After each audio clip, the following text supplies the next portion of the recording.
So I'm going to rotate my tibia into external rotation, hold that position, let go, and try and hold. Yo, what's up? I'm Coach Rich Thurman, also known as Coach RT3, and today we're going to talk about some things that you can do for your knee joint, especially if you're a runner. Before we get started, make sure you smash the subscribe button so you never miss a post from me again. All right, so the very first thing I want you to ask yourself is, does my knee rotate? That's the fundamental motion of the knee joint, and if the knee doesn't rotate, that's something that you're going to want to look into. There's multiple reasons why rotation of the knee is important, or why the ability for the knee to be able to rotate are important. One of those reasons is because your ability to rotate actually is predicated on your hamstrings. So your hamstrings are the tissues that affect that rotation. If your knee doesn't rotate, that's totally fine. You can work on that. You can improve that. And in this next video, I'm going to show you how to get started with doing that. So first of all, we're going to talk about how the knee rotates. So if you look at your tibia here, which is this bone here, we have what's called tibial rotation. Now, rotation is the fundamental motion of most of our joints in our body, except for the spine. But if your knee does not rotate, like so, then we have a problem. That's an area that we're missing an ability to control and strengthen. So I get my athletes down on the floor. First of all, I have them find this big bone in the front. It's called the tibial tuberosity, and I have them use that as a landmark. And I say, okay, bring your toe up towards your knee, and can you take that and move it into external rotation? Okay, it moved into external rotation. Can you move it into internal rotation? Great, you can move it into internal rotation without any wiggle from your femur. What happens is, oftentimes, a lot of people don't know how to rotate that or don't have any rotation of that. So they lack control of that. The problem is the control of that rotation is governed by your hamstrings. So the next thing I do is I ask them, hey, can you find your hamstrings back here? You find the hamstring tendons back there? Okay, put your fingers inside of that, and we're gonna try and get you rotating there. And if you can find a little bit, of rotation, oh, I found a little bit, then you feel in the back what's causing that or what's creating that. And now they have a little bit of a connection between, okay, that's the stuff that's causing that. This hamstring on this side is what's pulling me into external rotation. This hamstring on this side is what's pulling me into internal rotation. So once we found that, we've automatically got a connection and we can start to build on that. The very second thing I do is I say, okay, well, now that we have a little bit of rotation, let's work on creating a routine that we can build a little bit of control of rotation. So now I just have them grab onto their femur to do knee cars. So I'm going to have them rotate into internal rotation, rotate into external rotation, internal, external. And as they get more and more familiar with that and more control with that, they become more confident with creating that rotation. And naturally, because you can't move what you can't move, and you can't strengthen what you can't move, over time, just simply the act of moving rotation is strengthening those tissues and helping those tissues understand how to be strong in those rotations. Then we can go into internal rotation, go into extension, go into external rotation, extension. So now we're moving through our fullest range that we have available. And that's the first step of creating awareness of rotation of the knee joint.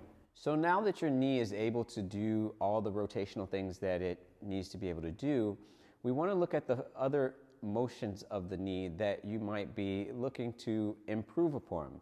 One of those motions is knee flexion. Knee flexion, simply pulling into this position here. Having full flexion of the knee is great, but having strength in that range of motion is also very important. So in this next video, I'm going to show you how to get up close to your end range of knee flexion and how to improve your strength at that end range. Knee flexion pails and rails.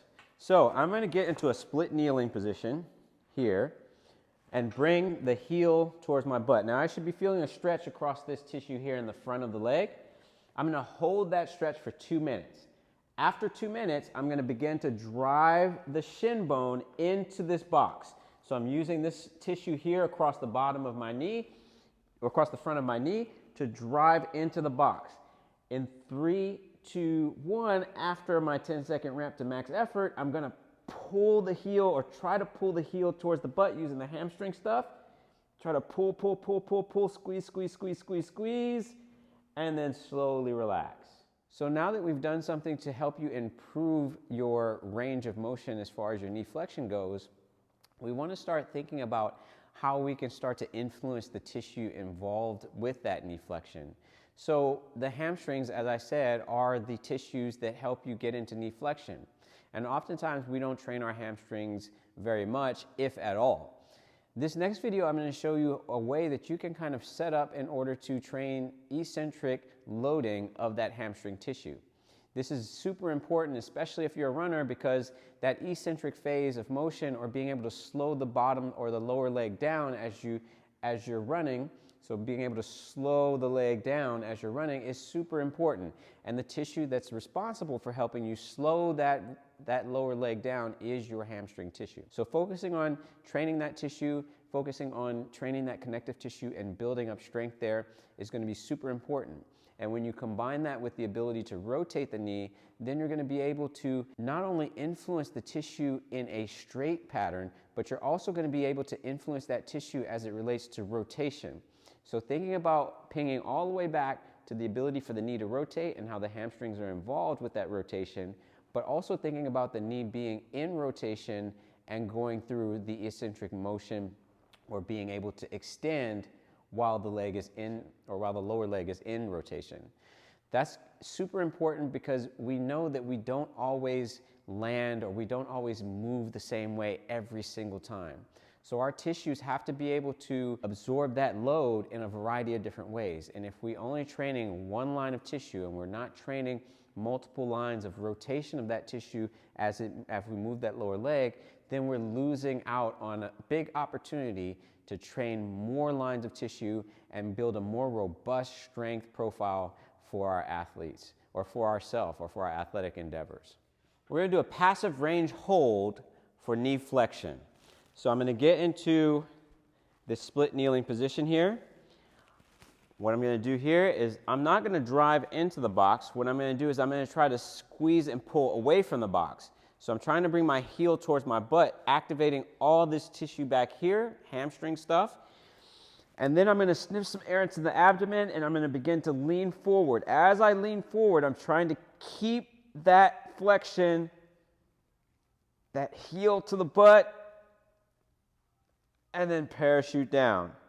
Okay, let's do a second rep. I'm going to move back into that flexion of the knee. I'm going to try and contract the hamstring stuff, pull it the heel towards the butt. Keep pulling, keep pulling, keep pulling. As you pull away, your leg will lift off and parachute back down. Loaded passive range holds for knee flexion with tibial rotation. So we're going to start here with an ankle weight. We're going to grab our ankle, bring our heel to our butt. From there, what I want to do is I want to start to move into internal rotation of my tibia. Okay, so we're going to hold that internal rotation of the tibia. We're going to release, hold, and fail through that motion while maintaining tibial internal rotation. We can do the same thing with tibial external rotation. So I'm going to rotate my tibia into external rotation, hold that position, let go, and try and hold external rotation throughout the movement all the way down to the finish. Hopefully this video helped you out. If you like this video, be sure to share it with somebody who likes to run. Also, if you like this channel, be sure to subscribe to my channel. Smash the subscribe button so you never miss a post from me again. And make sure you leave a comment and a like so that the algorithm does its thing. Thanks for watching.